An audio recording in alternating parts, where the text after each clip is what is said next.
Hello, everyone, and welcome to the Originals ASOTV podcast, Season 1, Episode 2, House of the Rising Sun. I'm your host, Dom, and with me I have Omikins, and Mike. Hi. How goes it, guys? Good. It goes well. So, what do you think of the Originals episode? This is our first actual episode now. The other one was basically a retelling from a different perspective. So this is the first episode where it's all new material. So what did you think now that we got to see it in its own environment? I liked it. It got me more interested because the pilot, the retelling from a different point of view, even though I never saw the original episode, was, I don't know, it just didn't get me. I like Elijah as a character. He's definitely my favorite of the originals. Just, I don't know. Some morbid curiosity got me to really want to watch the second episode, and I couldn't explain what, because after the first episode, I was just like, so, TV show.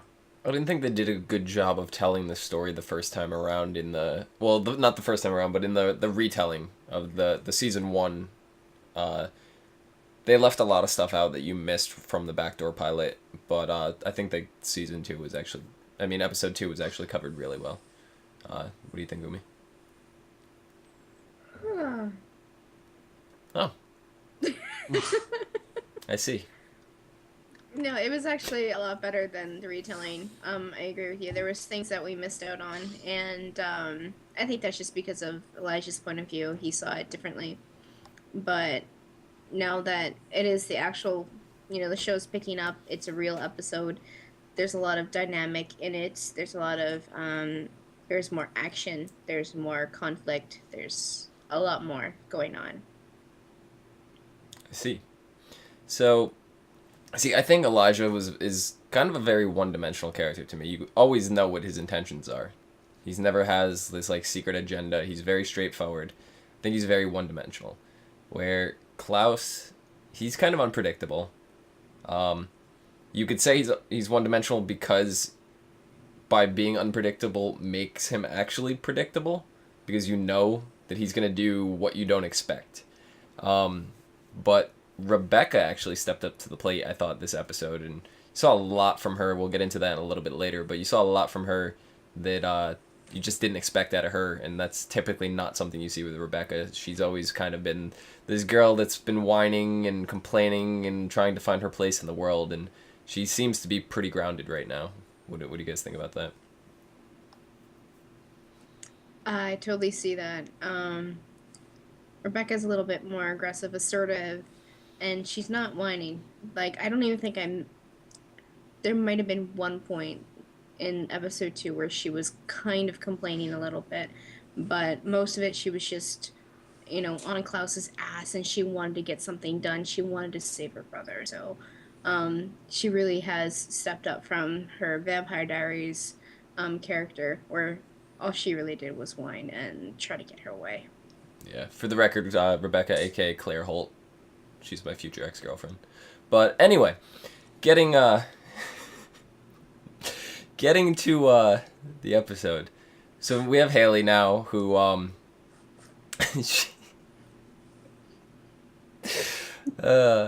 we have Hayley now, who she seemed to kind of want to mother the baby last episode, but now she spends this episode trying to kill the baby off. She's trying to find some wolfsbane to actually poison, put it in her tea just a little bit, enough to actually kill it. So what do you think? Why do you think she was struggling with the decision to keep the baby or to kill it off? Well, she's struggling because she's in a very wolf-unfriendly place right now in New Orleans. A lot of people are seemingly obsessed with this baby because, Klaus is a vampire, even though he's a hybrid, everybody sees him as an original vampire. And she's a werewolf, and now all of a sudden she's preggers with his child, and people are like...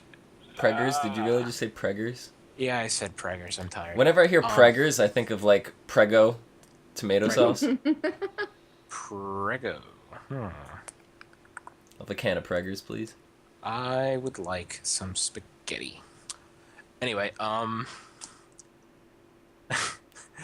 yeah, I think she feels a lot of pressure. Like, she's only special because of this baby right now, I guess, maybe. Or I don't really know what's going through her head. Maybe she feels if she killed it, she can be done with all of this bull poopy.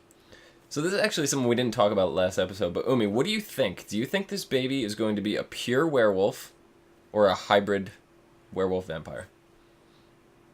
Before I answer that, I'm gonna go back because one of her first conversations with Rebecca was when Rebecca was telling her that the only reason why you're still alive is because Klaus needs you to get the witches on their side, and once Marcel is thrown out, you're basically trash to him. He doesn't give a crap. Right. So I think that was her, and that was her thought going into the getting the wolfsbane and actually ending it. So as far as will the baby be wolf or vampire, it's in his genetics to be a wolf. It's in his genetics, like his blood was changed to become a vampire. So it's in his DNA to be both. So I don't think he's going to be a hybrid. I think the baby's going to be more wolf than vampire, but there will be vampire in the mix. Okay. So definitely some form of vampire in there. Yeah. That's interesting. So what about the witches? Are they all actually on the same page? Because we had one that actually outed Hayley right to Marcel and was like, we had a werewolf poking around the witches' quarter. I don't think so.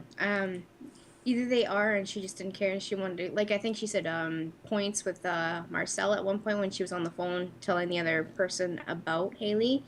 So maybe she is. She just doesn't care and she just wants to be on Marcel's good side. So if Marcel decides to start wrecking things, she might be out of the way a little bit. But there is also the point where, some of the witches just don't know what's going on because, she can't, the witches in charge of this with Hayley, they can't tell everybody because then obviously it's going to get out and then Marcel's going to find Hayley. Right.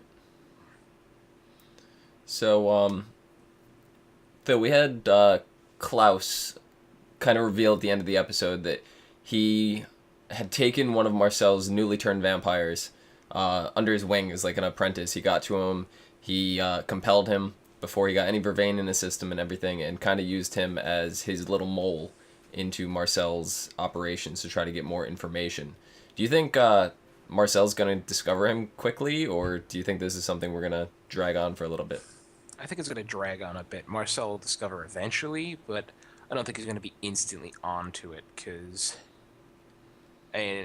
as Klaus put it, Marcel was desperate to get more vampires because Rebecca went on a killing rampage. The first, she's in town for 5 minutes, she's at a bar having a drink or trying to get some information, and then, as she said, they were very rude, so she killed all 6 of them. So Marcel needs new recruits.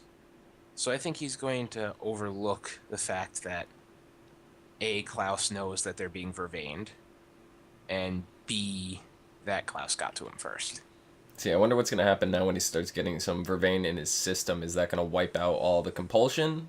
I don't know how that works with the original vampires. I know it does something... Does it do anything to the compulsion on the Vampire Diaries for normal vampires?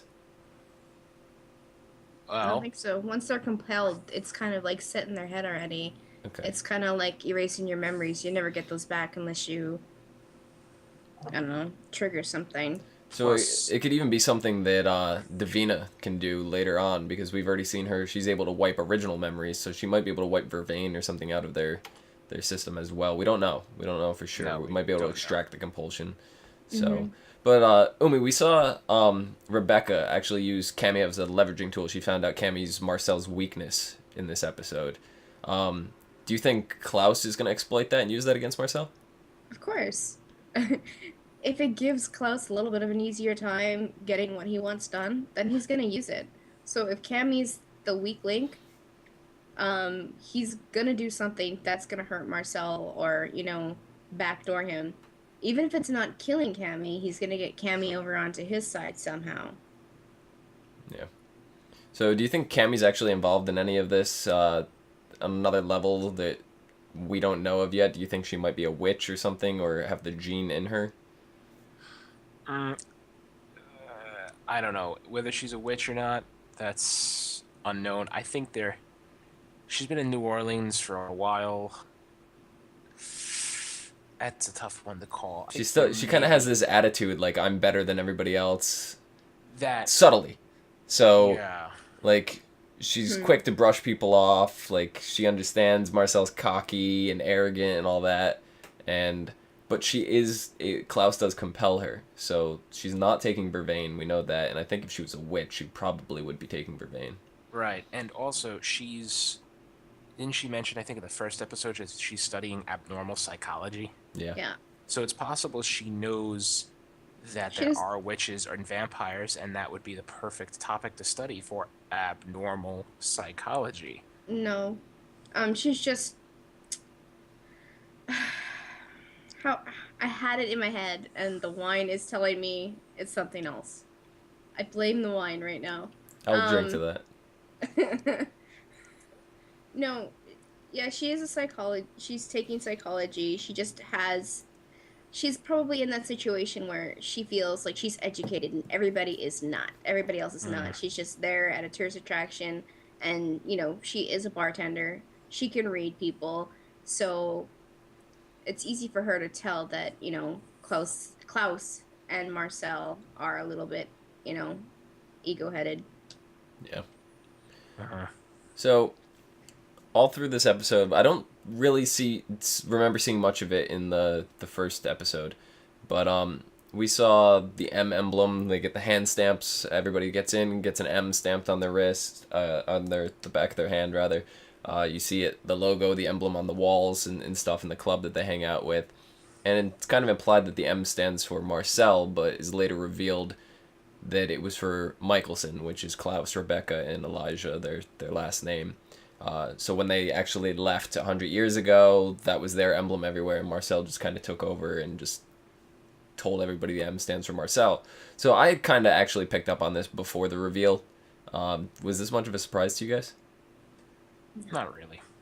So. It made sense because Marcel was basically a pet of the Mikealsons for how long? Klaus turned him and all that stuff. So it makes sense because isn't Marcel living in their old house? Yep. Yes. Yeah, so it would make sense that the M stamped everywhere stand for Mikealson if that was their old house. Yeah. At first, I was like, maybe people are thinking that Marcel added these plaques and stuff, but it was just rather obvious to me that it was Mikealson right off the bat. But I don't know. I'm sure there's people out there that didn't see it coming. But so at the end of last week, the final scene, we have Klaus putting a dagger through his brother, Elijah, and then it's revealed that when Rebecca comes in looking for Elijah, Klaus says that Klaus handed Elijah off to Marcel as collateral. Rebecca starts getting into this whole thing that Klaus is not being a family member, and it's just doing the same thing that he's always did, and he's never going to learn, he's never going to embrace family. And then it just kind of twisted where Klaus revealed his whole plan, said that Marcel was a little weary of having two originals back in town, so he daggered Elijah. He handed Elijah over to Marcel for some collateral to show that he's honorable and to try to earn his trust back. And the whole thing with Klaus compelling the other original shows that he actually did have a plan and he wasn't just being a dick like he has been in the past on the Vampire Diaries. So do you think he's actually learned to embrace family now? Because he also seems to want the baby, and he gets furious when Hayley tries to kill off the baby, and he sits down actually kind of all teary-eyed and stuff like that. So do you think he's actually feeling genuine family emotion, or is this just part of his master plan for something else? I think he's feeling something eventually because he hasn't really been happy in how long, so And maybe he sees that, settling down and, bringing his family back together and maybe starting a new family and things like that might bring him the happiness he's been so longing for. Or denying himself of. Or denying himself, that too. So, Mike could get away with saying preggers. So I'm gonna ask you, Umi. Rebecca and Hayley, they seem to be connecting. So are they new Biffles? Buffles? Biffles, BFFs. Biffles. BFFs. It's not Buffles. There's Biffles. no L in there. Biffles. Best friends for life. Biffle. Oh, best friends for life, not best friends forever. Okay. Same difference. Forever works because Rebecca is kind of immortal. She can't die, so forever works much better. But yeah, I see them having that connection. They can relate in some sense, and Rebecca kind of wants the family aspect too. She puts off that she doesn't care about the baby, but she probably really does, and it's probably exciting for her, but you're not seeing that because she's pretty guarded, just as Klaus is. And Hayley, she's just looking for someone to connect with because she's all by herself there. She's really overwhelmed. She needs someone to talk to. Yeah. Agreed. Mm-hmm. Quite.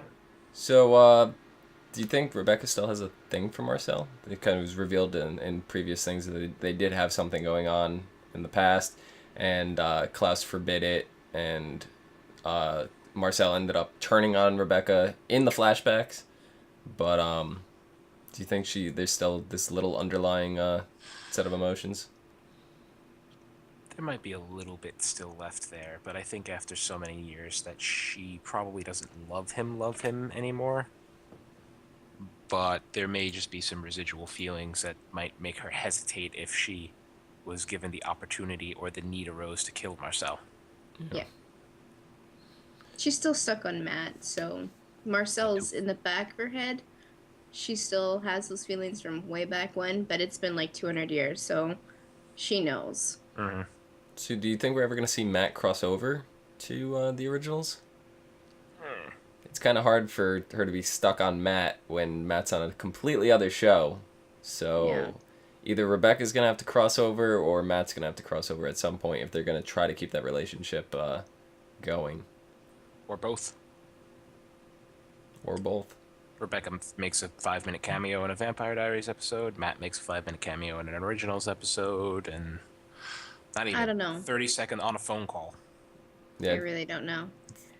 Very difficult for them to work that out and make it work with it. Like, you gotta assume that there's an audience from the Vampire Diaries that are not watching the originals, so they don't know what's going on over there.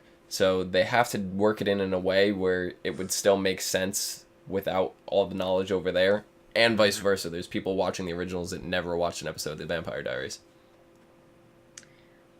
I don't think he is. To be honest, Matt's kind of been he's been a player in the background for 5 seasons now, and I think they have something bigger for him in the Vampire Diaries this season. So I don't think he's going to be crossing over anytime soon. Okay. So the big mystery now on this show is Davina. So we kind of went into this a little bit, but now we have a little more information on her. Who or what is she? And how did she acquire these powers? Well, she's definitely some kind of witch. And, she seems stronger than a typical witch. There's something more to her.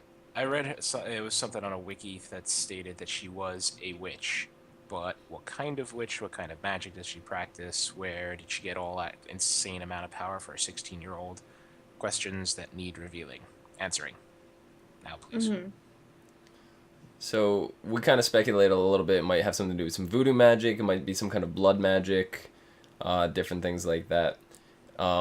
I know the episode ended off with Marcel coming up to Davina, and he said to her, "We need to find a way to kill an original vampire," and they kind of motioned over to Elijah. So we already know from the Vampire Diaries, those of us that are watching both shows, the only thing that was able to kill any of them was the white oak stakes made from the tree that forged their bond as original vampires with the spell. It was bound to the tree. The tree was burnt. There was still a few left. It was made into the Mystic Falls sign, which they chopped up and made into stakes. They used one on Cole. They used one on the other brother. I actually don't remember his name. Finn, yes. So Finn and Cole are dead. So we do know there is a way to kill an original vampire. Klauss, to my knowledge, has possession of all of them. I don't know if he still has them or if he destroyed them. I did see him burn at least one. I know that was a thing. But I don't remember if he burned all of them. So there still might be one or two in existence somewhere. But other than that, do you think Davina's going to find some kind of spell or way to make them killable? It's possible. For the sake of, conflict in the plot or whatever down the road, yes, she's going to find a way to kill them. Whether it's get her hands on a remnant of the white oak, or if she's going to come up with an entirely different method, because they were created by their mother, who was, if I remember, an exceedingly powerful witch. Mm-hmm. So now you got another exceedingly powerful witch here. Maybe she'll find a way to make some kind of counterspell or undo the original curse or whatever it was in some fashion. I think that'll be the only way you can uncurse them. Just uncurse them, make them human, and then kill them that way. I think that's the only way that's gonna happen. A witch's magic is unique to herself, so she put the curse on her family. She's the only one who can undo it. She's no longer around as their mother anyway, so Davina's, unless she knows a workaround for that, I don't think that's going to be a possible thing. It's possible she has enough power that she wouldn't need a workaround. She'll just be able to, there's the workaround, she'll just be able to brute force her way past it. Right. There's that. Yeah, she could do that too, but I don't think she's as powerful as she's put off as. Not quite yet. No. I see. So overall, what did you guys think? After we've done the recap now, did you think it was still a good episode? Do you think they're heading down a better path now, or? Yeah, it was much better than the last episode. I give it a thumbs up, heading to a 2 if they keep improving. Yeah. I'm actually starting to like it a lot more than Vampire Diaries at this point. Yeah. Vampire Diaries needs to step their game up. I know we mentioned previously, I think, on the Vampire Diary podcast, possibly. I'm actually kind of confused which one we talked about it on. But Julie Plec is, as far as I know, writing both shows. So she's kind of busy, caught up. So one is going to be a little bit better than the other. And when one is weaker, the other is going to be stronger. That's just the way it goes. They can't both be really strong shows at the exact same time. I don't think there's any way for her to pull that off. But right. If they do, more power to them. Mm-hmm. But yeah, definitely like what I'm seeing so far. So, all right. So next week we have the name of the episode is Tangled Up in Blue, and I think that's reference to the Bob Dylan song Tangled Up in Blue, and specifically the line. So I drifted down to New Orleans, where I happened to be employed, working a while on a fishing boat right outside of Delacroix. But all the while I was alone, the past was close behind. I've seen a lot of women, but she never escaped my mind, and I just grew tangled up in blue. So who or what do you think that little phrase can be referencing?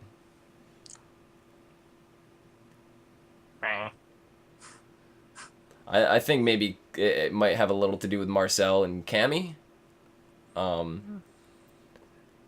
Perhaps. It's obviously a little bit of a love story there. So maybe Rebecca and Marcel. Maybe Cami starts to get interested in Klaus over Marcel. Ooh. And Klaus realizes this and he goes, oh, well, Ooh, that would be interesting. Because we actually did see a little connection from them in the pilot, the backdoor pilot, rather, that was cut out of the original's season, or episode 1. Where they kind of shared a little moment in front of a painting. They were talking, and Klaus kind of seemed to be hitting on her a little bit. And But then he disappeared. And we were talking about this earlier, where it would kind of feel a little awkward because he has Hayley and he's trying to be supportive of the baby. And you showed Klaus was caring a little bit more. He said he was going to fix the air conditioning or get somebody to fix the air conditioning for Hayley because she was uncomfortable in the house. Different things like that. So he's kind of showing a lot of emotion toward Hayley. But I could actually see him maybe not hooking up with Cami, but definitely like exploiting that to piss Marcel off and create some tension there. Likely. So, yeah. yep. Yep. You guys got any final thoughts? Rebecca. Rebecca? Rebecca. Rebecca. Rebecca. Rebecca. Rebecca. Rebecca. Oh. So, Umi, where can the people find you? They can find me at Twitter at LadyVenom24, LadyVenom24. Mike?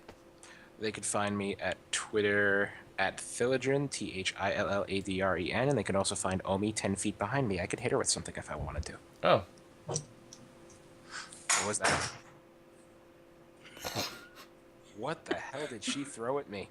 I have no idea what it was. All I know is incoming coaster. I failed. Miserably. Shit. Miserably. Miserably failed. I know. So you guys can follow us on youtube.com/ASOTV podcasts for more podcasts for some of your favorite TV shows. And until next week, see you guys later. Farewell. Hey.